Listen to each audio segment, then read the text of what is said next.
Léa a empoisonné sa belle-mère pour l'héritage. La morte revient chaque nuit. Il y a des crimes qu'on pense pouvoir commettre sans conséquence. On planifie. On exécute. On efface les traces. Et on attend que le temps passe. Que tout le monde oublie. Mais certaines morts ne s'oublient pas. Certains esprits ne trouvent pas le repos. Surtout quand ils ont été assassinés par ceux qu'ils aimaient. Léa pensait être maligne. Elle avait tout calculé. Le poison lent. Les symptômes qui ressemblaient à une maladie naturelle. Les médecins qui ne verraient rien. L'héritage qui tomberait dans les mains de son mari. Et donc dans les siennes. Sa belle-mère Eliane était riche. Très riche. Des maisons. Des terrains. De l'argent. Tout ça pour un seul fils. Le mari de Léa. Eliane était morte après 3 mois d'agonie. Les médecins avaient parlé de défaillance cardiaque. De complications. Personne n'avait soupçonné quoi que ce soit. Léa avait gagné. Ou du moins, c'est ce qu'elle croyait. Parce que la nuit suivant l'enterrement, Eliane est revenue. Pas dans les souvenirs. Pas dans les rêves. Elle est revenue. Vraiment. En chair et en os. Ou presque. Et elle voulait justice. Léa avait 34 ans. Mariée depuis 8 ans à Marc. Un homme bon, gentil, faible aussi. Il écoutait toujours sa mère. Et sa mère, Eliane, avait 62 ans. Veuve depuis 15 ans. Riche. Propriétaire de plusieurs maisons qu'elle louait. De terrains. D'un compte bancaire bien garni. Elle vivait dans une grande maison avec Marc et Léa.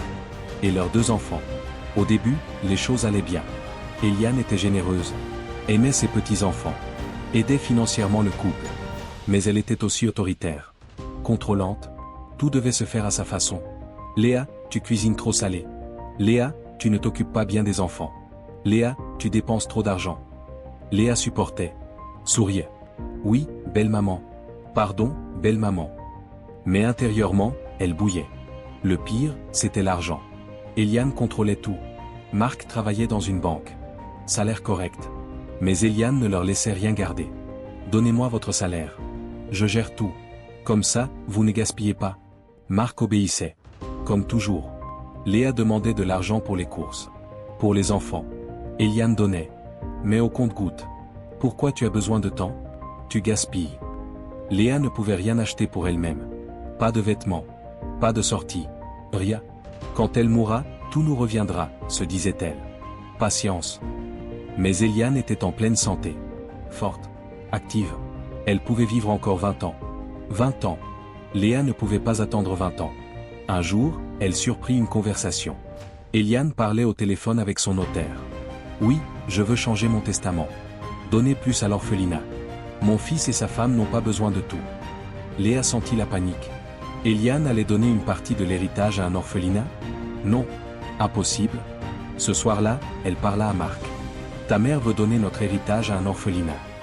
C'est son argent. Elle fait ce qu'elle veut. Mais on a des enfants. On a besoin de cet argent.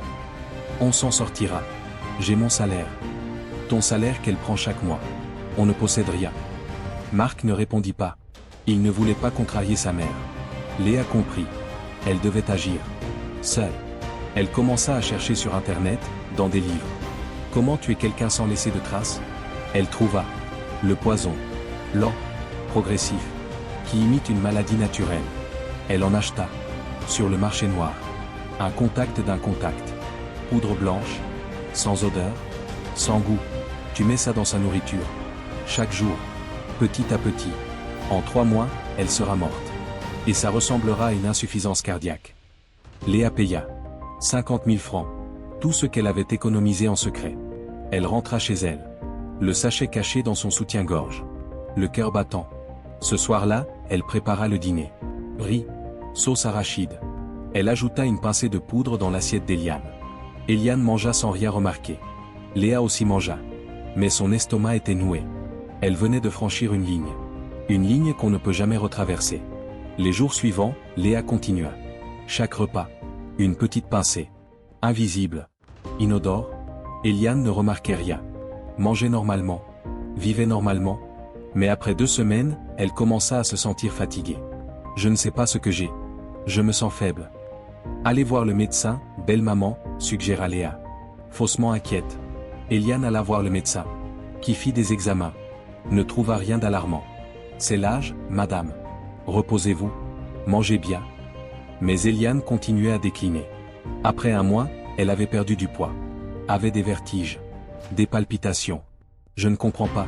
Je ne me suis jamais senti comme ça. Le médecin fit plus d'examens. Détecta des anomalies cardiaques.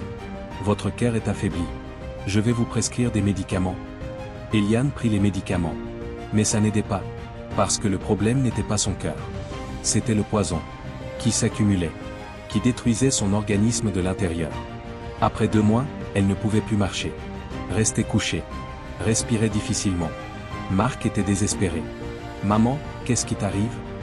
Je ne sais pas, mon fils. Je sens que je m'en vais. Ne dis pas ça. Tu vas guérir. Mais Eliane le savait. Elle mourait. Elle le sentait. Une nuit, elle appela Léa. Viens, je veux te parler. Léa va. S'assit au bord du lit. Le cœur battant. Est-ce qu'Eliane savait? Léa. Je vais bientôt mourir. Non, belle maman. Vous allez vous rétablir. Non. Je le sens. Et je veux te dire quelque chose. Léa attendit.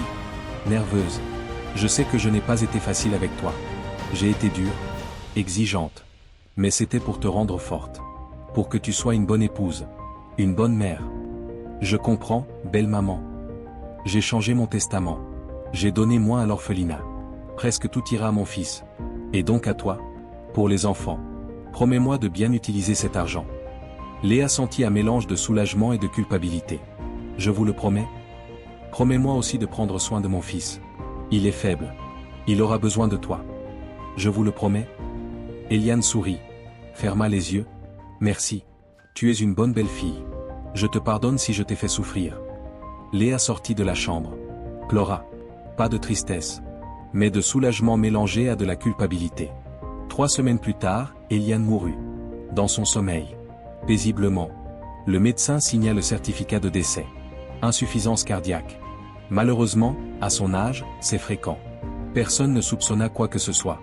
L'enterrement fut grandiose. Beaucoup de monde. Marc pleurait. Les enfants pleuraient. Léa pleurait aussi. Mais c'était des larmes de façade. Après l'enterrement, le notaire lut le testament. Comme Eliane l'avait dit, presque tout allait à Marc. Les maisons. Les terrains. L'argent. Des millions. Léa sourit intérieurement. Elle avait gagné. Mais ce soir-là, quelque chose se passa. Léa dormait. Profondément. Épuisée par les jours de funérailles. Puis elle se réveilla. Brusquement. Comme si quelqu'un l'avait secouée. Elle ouvrit les yeux. Et elle la vit. Eliane. Debout. Au pied du lit. Qui la fixait. Léa hurla. Réveilla Marc. Qu'est-ce qu'il y a? Ta mère. Elle est là. Marc alluma la lumière. Personne. La chambre était vide. Il n'y a personne, Léa. Tu as fait un cauchemar. Non. Je l'ai vue. Elle était là. Debout. Tu es fatigué. Stressé. C'est normal. Rendors-toi. Léa ne se rendormit pas. Restait éveillée. Les yeux fixés sur le pied du lit. Était-ce vraiment un cauchemar? Ça semblait si réel. Le lendemain soir, ça recommença. Léa se réveilla. 3 heures du matin. Eliane était là. Au même endroit. Qui la fixait. Sans bouger. Sans parler. Léa voulut hurler. Mais aucun son ne sortit. Elle était paralysée. Eliane s'approcha. Lentement. Son visage était pâle. Ses yeux noirs. Vides. Elle se pencha. Murmura. Je sais ce que tu as fait. Puis disparut.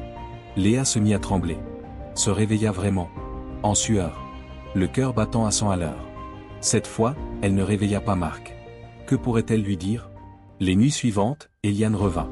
Chaque nuit. À la même heure. 3 heures du matin. Parfois elle restait debout, fixait Léa sans rien dire. Parfois elle parlait. Tu m'as tué. Pour l'argent. Je vais te rendre visite. Chaque nuit. Jusqu'à ce que tu avoues. Léa ne dormait plus. Avait peur de fermer les yeux. Parce qu'elle savait qu'Eliane viendrait. Elle essaya de rester éveillée. Buvait du café. Regardait la télévision. Mais inévitablement, elle s'endormait. Et Eliane apparaissait. Léa maigrissait. Avait des cernes. Tremblait constamment. Marc s'inquiétait. Tu es malade? Tu devrais voir un médecin? Non, je vais bien. Tu ne vas pas bien. Regarde-toi. Léa alla voir un médecin qui lui prescrivit des somnifères. Vous êtes en deuil? C'est normal d'avoir du mal à dormir. Elle prit les somnifères. Dormait profondément. Mais Eliane venait quand même. Dans ses rêves. Ou peut-être pas dans ses rêves. Léa ne savait plus ce qui était réel. Un soir, elle décida d'en parler à Marc. Ta mère, elle me rend visite. La nuit. Marc la regarda, inquiet. Qu'est-ce que tu veux dire? Elle vient. Dans notre chambre. Elle me parle. Léa, c'est impossible. Ma mère est morte. Enterrée. Je sais. Mais elle revient. Chaque nuit. Marc posa sa main sur son front. Tu as de la fièvre. Tu es épuisé. Tu hallucines. Non. C'est réel. Léa, le deuil nous affecte tous différemment. Tu as besoin de repos. Peut-être qu'on devrait t'hospitaliser. Non, pas d'hôpital. Je vais bien. Mais elle n'allait pas bien. Pas du tout. Les visites d'Eliane devinrent plus intenses. Plus physiques. Elle ne se contentait plus de rester debout. Elle touchait Léa. Ses mains froides comme la glace qui serrait son cou, ses bras, ses chevilles. Léa se réveillait avec des marques. Des bleus. Des griffures. Comment je me suis fait ça? Marc voyait les marques. Tu te fais du mal en dormant. Tes ongles, tu dois les couper. Mais Léa savait. Ce n'était pas elle. C'était Eliane. Une nuit, Eliane parla plus clairement. Tu as mis du poison dans ma nourriture. Chaque jour. Pendant 3 mois. J'ai souffert. J'ai agonisé. Et toi, tu me regardais mourir avec un sourire. Non. Je ne voulais pas te tuer, pas vraiment, je voulais juste... Bafouilla Léa. Je suis désolé. Désolé ne suffit pas. Tu vas payer. Comme j'ai payé. Qu'est-ce que tu veux? Que je me dénonce? Que j'aille en prison? Je veux que tu souffres. Comme j'ai souffert. 3 mois de souffrance. Pour 3 mois d'agonie. Léa se réveilla en hurlant. Marc la secoua. Léa. Réveille-toi. Elle pleurait. Elle veut me faire souffrir. Pendant 3 mois. Qui? Il n'y a personne ici. Ta mère. Elle est là. Tu ne la vois pas? Marc alluma la lumière. Regarda partout. Personne. Personne. Léa, il faut qu'on t'emmène voir un psychiatre. Tu n'es pas bien. Je ne suis pas folle. Je ne dis pas que tu es folle. Mais tu as besoin d'aide. Le lendemain, Léa alla voir un marabout. En secret. Un vieil homme réputé pour chasser les esprits. Elle lui raconta tout. Les visites. Les menaces. Les marques. Le marabout jeta des coris. Étudia leur position. Leva les yeux. Tu es hanté. Par quelqu'un à qui tu as fait du mal. C'est ma belle-mère. Elle est morte il y a 3 semaines. Comment est-elle morte? Le marabout la fixa. Maladie? Problème cardiaque? Tu mens. Je vois la vérité. Tu l'as tuée. Empoisonnée. Léa éclata en sanglots. Oui. Je l'ai fait. Mais je ne voulais pas qu'elle souffre. Je voulais juste l'argent. L'argent du sang ne porte jamais bonheur. Et maintenant son esprit te traque. Il veut justice. Comment je l'arrête? Tu ne peux pas. Pas tant que tu n'as pas payé ta dette. Quelle dette? La souffrance. Elle a souffert 3 mois. Tu dois souffrir 3 mois aussi. Et après? Après? Peut-être qu'elle te laissera tranquille. Ou peut-être qu'elle te prendra. Me prendre? Ta vie. Pour la sienne. Léa quitta le marabout. Terrorisée. Elle ne pouvait pas souffrir 3 mois. Elle ne tiendrait pas. Elle essaya tout. Dormit dans une autre chambre. Chez une amie. À l'hôtel. Mais Eliane la trouvait toujours. À 3 heures du matin. Où qu'elle soit. Un mois passa. Léa était une épave. Ne dormait plus. Ne mangeait plus. Avait perdu 10 kilos. Ses enfants avaient peur d'elle. Maman, pourquoi tu cries la nuit? Parce que grand-mère me manque. Mais les enfants ne croyaient pas ça. Ils voyaient que leur mère perdait la raison. Marc aussi perdait patience. Léa, je t'aime. Mais tu dois accepter de l'aide. Tu es en train de devenir folle. Je ne suis pas folle. Ta mère me hante. Ma mère est morte. Enterrée. Elle ne peut pas te hanter. Tu ne comprends pas. Un soir, Léa décida d'en finir. Elle ne supportait plus. Elle allait tout avouer. Se dénoncer. Au moins, en prison, Eliane ne pourrait plus la toucher. Ou peut-être que si. Mais au moins, elle ne vivrait plus dans le mensonge. Elle alla au commissariat. Je veux avouer un crime. Quel crime? J'ai tué ma belle-mère. Il y a 2 mois. Le policier la regarda. Votre belle-mère? Celle qui est morte d'insuffisance cardiaque? Elle n'est pas morte d'insuffisance cardiaque. Je l'ai empoisonnée. Pendant 3 mois. Le policier appela son supérieur. Qui prit la déposition de Léa en détail. Le poison. Où elle l'avait acheté. Comment elle l'avait administré. Tout. Madame, c'est une accusation grave. Vous êtes sûr de ce que vous dites? Oui. Je l'ai tué. Pour l'héritage. Nous allons devoir faire exhumer le corps. Pour analyse toxicologique. Faites-le. Vous trouverez le poison. Léa fut placée en garde à vue. Marc fut appelé. Arriva au commissariat. En état de choc. Qu'est-ce qui se passe? Pourquoi ma femme est ici? Monsieur, votre femme avoue avoir empoisonné votre mère. Marc regarda Léa. Incrédule. C'est vrai? Léa baissa les yeux. Oui. Mais pourquoi? Pour l'argent. Pour l'héritage. Je voulais qu'on soit riche. Marc recula. Comme si elle était un monstre. Tu as tué ma mère? Pour de l'argent? Je suis désolé. Désolé? Tu as assassiné ma mère. Elle t'a toujours traité comme sa fille. Et toi, tu l'as tuée. Il sortit du commissariat. En larmes. Le corps d'Eliane fut exhumé. Analysé. Les résultats confirmèrent. Traces de poison. Quantités importantes. Léa fut inculpée de meurtre. Placée en détention provisoire. En attendant le procès. En prison, elle pensait enfin trouver la paix. Eliane ne pouvait pas venir ici. Impossible. Mais cette nuit-là, à 3 heures du matin, Léa se réveilla. Eliane était là. Dans la cellule. Debout. Qui la fixait. Tu as avoué? Bien. Mais ce n'est pas fini. Qu'est-ce que tu veux encore? Je vais payer. Je vais aller en prison pendant des années. La prison n'est pas suffisante. Tu m'as volé mes dernières années. Je vais te voler quelque chose aussi. Quoi? Ton repos. Pour toujours. Chaque nuit. Où que tu sois. Je serai là. Léa hurla. Réveilla les autres détenus. Les gardiennes vinrent. Qu'est-ce qui se passe? Elle est là. La morte. Elle est dans ma cellule. Il n'y a personne. Calmez-vous. Léa fut placée sous surveillance psychiatrique. On pensa qu'elle simulait pour plaider la folie. Mais Léa ne simulait pas. Le procès eut lieu 6 mois plus tard. Léa plaida coupable. Raconta tout. Le poison. La préméditation.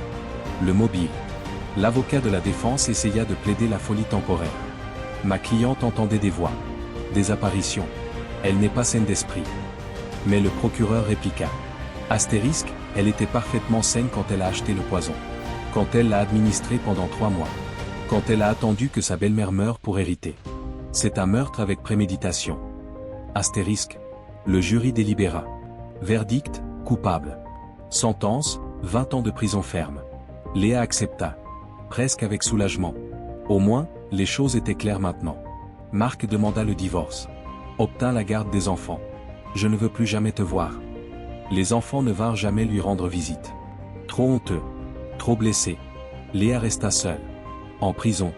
Avec ses remords. Et avec Eliane. Parce qu'Eliane continuait à venir. Chaque nuit. Sans exception. Parfois elle restait silencieuse. Parfois elle parlait. Tu purges ta peine légale. Mais moi, je te fais purger ta peine spirituelle. Léa essaya tout. Prière, jeûne, rituel. Rien ne marchait. Après 5 ans de prison, elle demanda à voir le marabout. Le même qu'avant. Il va. Parla avec elle. Elle est toujours là? Oui. Chaque nuit. Je ne dors plus. Je deviens folle. Je t'avais dit 3 mois de souffrance. Mais tu n'as pas attendu. Tu as avoué au bout d'1 mois. Et alors? Alors, tu dois encore souffrir. 2 mois de plus. À partir de maintenant. Mais, ça fait déjà 5 ans que je souffre. La souffrance physique en prison n'est pas la même que la souffrance psychologique que ta belle-mère a endurée. Elle veut que tu ressentes exactement ce qu'elle a ressenti. La peur. L'impuissance. L'agonie lente. Comment je fais ça? Tu acceptes. Tu arrêtes de résister. Tu laisses son esprit faire son travail. Pendant 2 mois. Et peut-être qu'après, elle partira. Léa suivit le conseil. Arrêta de lutter. Quand Eliane venait, elle ne criait plus. Ne se débattait plus. Acceptait. 2 mois passèrent. Les pires de sa vie. Eliane lui montrait des images. De sa propre mort. Lente. Douloureuse. Léa ressentait chaque douleur. Chaque vertige. Chaque palpitation. Au bout des 2 mois, Eliane apparut une dernière fois. Tu as payé ta dette. 3 mois d'agonie. Comme moi. Maintenant, je pars. Tu ne reviendras plus? Non.